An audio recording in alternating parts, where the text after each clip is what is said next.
Hi, Assalamualaikum. My name is Muhammad Izzat and welcome back to What's Up Guys 2.0. Today we are going to talk about Netflix original K-drama entitled Extraordinary Attorney Woo. Without further ado, let's go.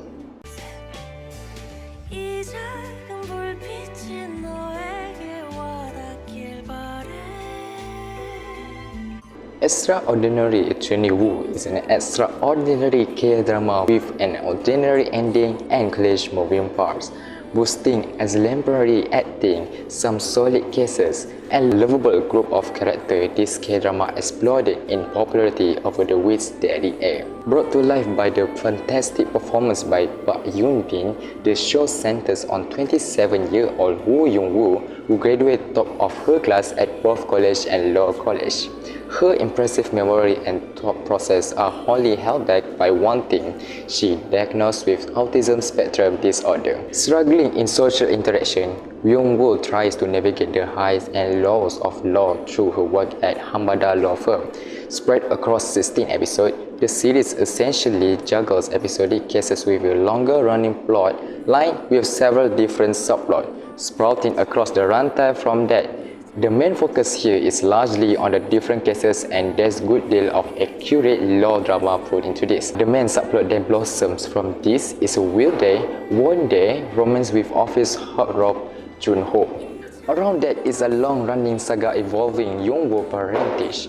It's rumored that she could be the daughter of Tae Soo-mi, the prospective candidate about to take a big role in front of the public. Coinciding with this is drama involving Min-woo, a lawyer who doesn't take kindly to perceived professional treatment Young-woo is receiving at the firm. There's another subplot involving Seok, husband and wife, where the Sung-yoon is desperate for romance. All of these issues essentially bubble up across the episode, with some even teased as big bounds of drama at the end of each chapter. Unfortunately, they are sprung out for so long that by the time the final week of episode are cropped out, Extraordinary Woo throws in a couple of longer runtimes to try and hardly tie everything together with a neat little bow. And personally, I don't think it quite works. The other problem with this show, and perhaps it's more of a personal gripe than anything else, is the way the series relies so heavily on the light bulb moments to resolve its tougher cases. Young-woo is a woman absolutely obsessed with whales, and this crops up in humorous ways across each episode. However, Young-woo has a tendency to suddenly make a breakthrough complete with seeing dolphins and whales, before coming to a conclusion that wins the day.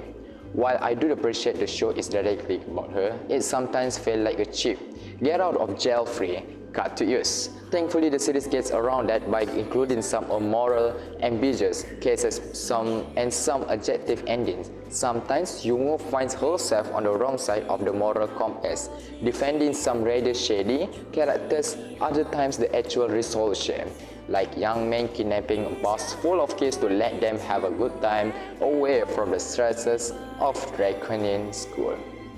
It's likely to spark fierce debate on both sides of the argument. Take nothing away from the characters and acting here though, because both these elements are fantastic. I mentioned Yoon-bin earlier, but everything from her mannerism to general demeanor is absolutely on the money. She's so good in her role that it's hard not to be impressed. This woman is 100% in line for some Best Song Awards next year. With all that said, Extraordinary Attorney Woo is the best law drama out there, and in many ways it's ending disappointingly perfunctory.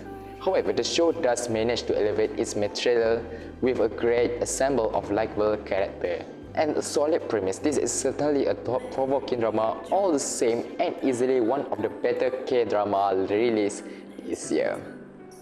That's all from me. Thank you.